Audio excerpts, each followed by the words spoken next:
Aujourd'hui, nous allons parler de ces deux nouvelles concernant la crypto-monnaie Baby Dogecoin. Et c'est la suite de l'autre. Je ne sais pas si vous êtes déjà au courant ou pas, mais ne vous inquiétez pas quand on va en parler tout de suite. Et ce n'est pas tout.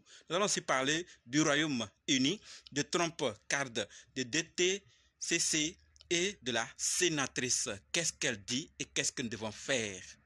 Si tu veux en savoir plus, continue, ok? Salut! Ici, c'est la chaîne crypto-monnaie et investissement. Et sur cette chaîne, nous parlons de deux thèmes, les crypto-monnaies en général et quelques business en particulier. Alors, si ces deux thèmes vous intéressent, n'hésitez pas à cliquer sur s'abonner, activer la cloche de notification pour ne rien rater toutes les vidéos d'urgence. Et prenez place, car il y a de la place pour tout le monde, y compris vous, quelle que soit votre position géographique. Ok? Mille merci à tous ceux qui sont déjà abonnés, qui me laissent des commentaires et qui partagent mes vidéos. Grâce à votre contribution, nous sommes déjà à plus de 7200 abonnés. Et je vous dis merci du soutien. On va dans le but. Mais oui, on n'a pas cliqué sur s'abonner, c'est fait.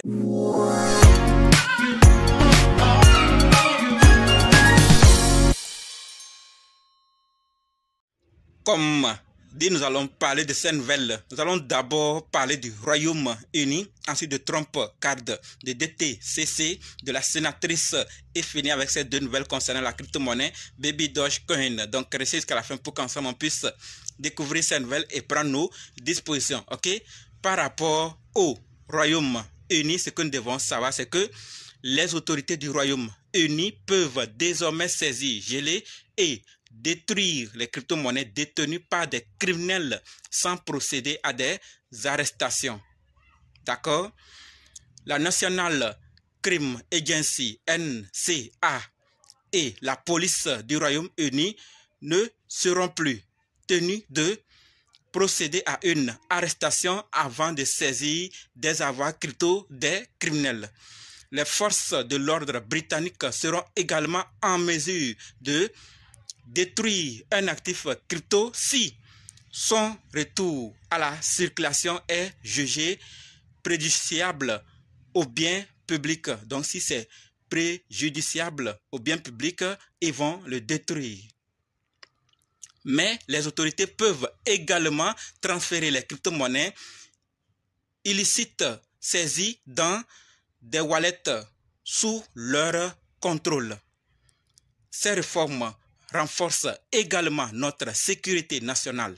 Les organisations terroristes comme Daesh sont connues pour lever des fonds grâce à des transactions crypto et ces pouvoirs mis à jour permettront à nos agences de les dépouiller plus facilement de leurs actifs, a déclaré le ministre de l'Intérieur James Cleverly. Donc sachons clairement que le Royaume-Uni va faire cette action par rapport aux criminels. Sans les arrêter, on va saisir, geler et détruire leurs crypto-monnaies.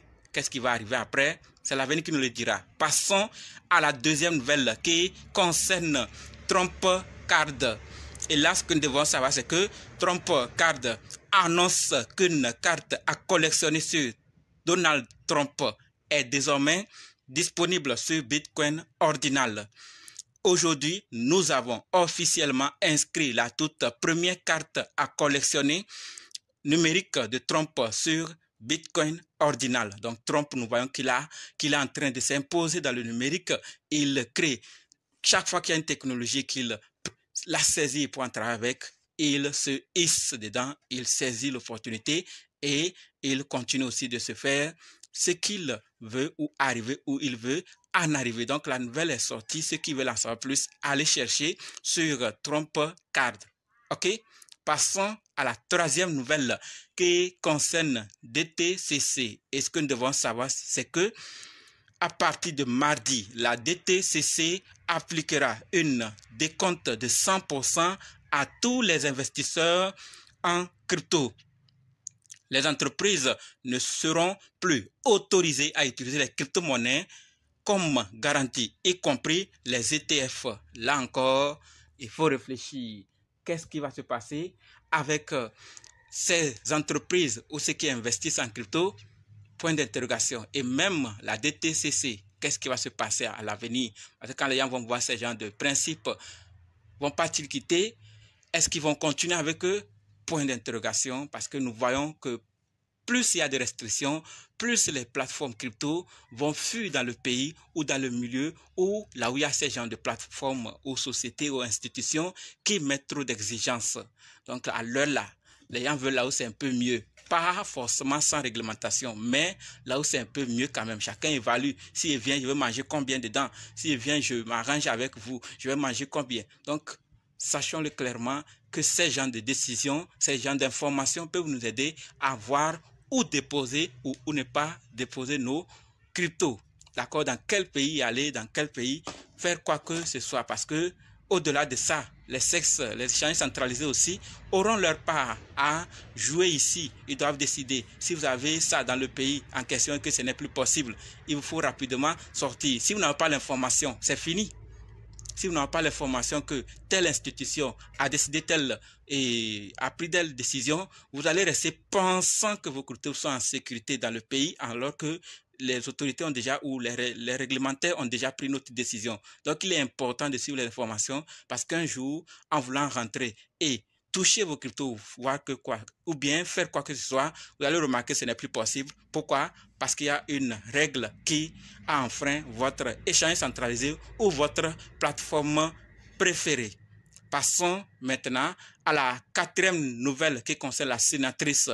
Et là, on nous dit que la sénatrice américaine Elizabeth Warren écrit une lettre au ministre de la Justice affirmant que les crypto-monnaies sont le moyen de paiement privilégié pour les auteurs d'abus sexuels et d'exploitation des enfants. Donc, ces crypto-monnaies, tout ce qui est sali, tout ce qui est mauvais, c'est crypto-monnaie qui est utilisé. Depuis, avant que ces systèmes de crypto-monnaie n'arrivent, il y avait ces genres d'événements. Mais comme on veut faire croire à plusieurs personnes que les crypto-monnaies c'est mauvais, c'est pas une bonne chose, c'est pas une bonne technologie, ce sont des monnaies et c'est de l'arnaque. Bon, il faut maintenant associer avec des choses négatives pour que ceux qui aiment entendre ça puissent en croire. Sinon, nous avons tous vu que les crypto-monnaies ont plus d'avantages. Ce n'est pas pour dire que les gens n'utilisent pas les crypto-monnaies pour faire de mauvaises choses. Mais avant même les crypto-monnaies, il y avait ça. Donc, à chacun de voir, comme je le dis toujours, lorsque vous avez l'information, il faut savoir quoi faire avec. Sinon, vous risquez de le regretter. Depuis, on a tout dit. Le Bitcoin est mort. Les crypto-monnaies ne vont pas aller loin. Jusqu'alors, le Bitcoin vit. Il grandit, il descend, il grandit, il descend. On fait du bénéfice, on ressort, on rentre. Les crypto-monnaies, d'autres également. C'est vrai qu'il y a certains qui viennent avec de fausses intentions, mais à l'avenir, nous saurons trouver les moyens nécessaires pour les détecter sitôt. Et on en a trouvé certains. Et continuer à en trouver d'autres moyens. On va toujours chercher et détecter ceux qui viennent avec de mauvaises intentions et continuer avec ceux qui sont venus pour de bonnes intentions, pour rester et apporter une solution sur le marché. C'est très important. Donc, quand vous entendez une information, en crypto surtout, cherchez qui dit et quelle est son intention si vous avez la possibilité d'en trouver. D'accord? Donc, c'est ce que je voulais partager par rapport à la sénatrice. Ce qu'elle dit n'est pas faux. Je ne dis pas que c'est faux, mais ce n'est pas le seul moyen utilisé depuis ou actuellement. Il y a d'autres moyens, mais comme c'est pour salir les crypto-monnaies, c'est pour dire des choses, il faut toi aussi savoir que à un moment, les crypto-monnaies aussi ont fait leur preuve, leur avantage. Il faut qu'on puisse aussi leur donner une place dans notre société. Mais ça, c'est mon avis. On passe à la dernière nouvelle qui concerne Baby Dogecoin. Et par rapport à Baby Doge, nous avons deux nouvelles. La toute première concerne le vote. Hier, j'en avais parlé. D'accord, vous avez vu l'information. Et on nous dit aujourd'hui que, mise à jour passionnante, une écrasante majorité de 99,79% des votants ont choisi de soutenir les frais à 0%, améliorant ainsi vos interactions avec notre bien-aimé Baby Doge. D'accord? Chaque grande blockchain défend son premier mème né et élevé nativement sur son sol. L'Ethereum est dominé par Shiba. Solana est dominé par WIF. Maintenant, Baby Doge, BNB est dominé par qui? En tout cas, on nous dit que au milieu de ce cercle d'élite, Baby Doge se présente comme le même essentiel et nativement construit de la chaîne BNB depuis 2021, preuve du temps, notre communauté a non seulement prospéré, mais a également créé un héritage de réalisation, d'intégration, d'utilitaire et même de charité, revendiquant un record du monde pour nourrir des chiens. D'accord? Donc le vote se termine dans 4 jours. Ceux qui sont intéressés, c'est pas encore fini. Ceux qui sont intéressés à aller déposer leur avis, c'est possible afin qu'on puisse voir qu'est-ce que la communauté en pense. Et la deuxième maintenant concerne le partenariat. Et là, on nous dit que les pièces même sont de puissants catalyseurs pour l'adoption par le commerce de détail, attirant les utilisateurs du Web 3 vers le Web et Web 2 vers le Web 3. Ils sont également attrayants pour les traders. C'est pourquoi nous sommes ravis d'accueillir Baby Dogecoin comme partenaire pour le lancement prochain de Tena Arena sur BNB Chain. Donc, des partenariats ne cessent de se faire avec Baby Doge et sachons-le clairement, quand tout sera en place, ce projet va surprendre et beaucoup vont regretter. Mais ça, c'est mon avis. Baby Doge est également en ligne pour le trading. Donc, c'est Tena qui nous l'informe. Donc, ceux qui utilisent Tena, allez faire plus de recherches et voir comment travailler avec Baby Doge Coin. Voilà donc ce que je voulais partager avec vous. Le projet Baby Doge, dirigé par une équipe très engagée et une communauté aussi engagée. Nous espérons qu'on arrivera tous au bon port et profiter des retombées de ce projet. Rendez-vous dans d'autres vidéos et dans les commentaires. N'oubliez pas de nous rejoindre sur Telegram, WhatsApp, Facebook. Les liens sont dans la description. Et pour ceux qui sont prêts pour la formation, dites simplement, je suis prêt, je veux votre formation. Ok? Merci.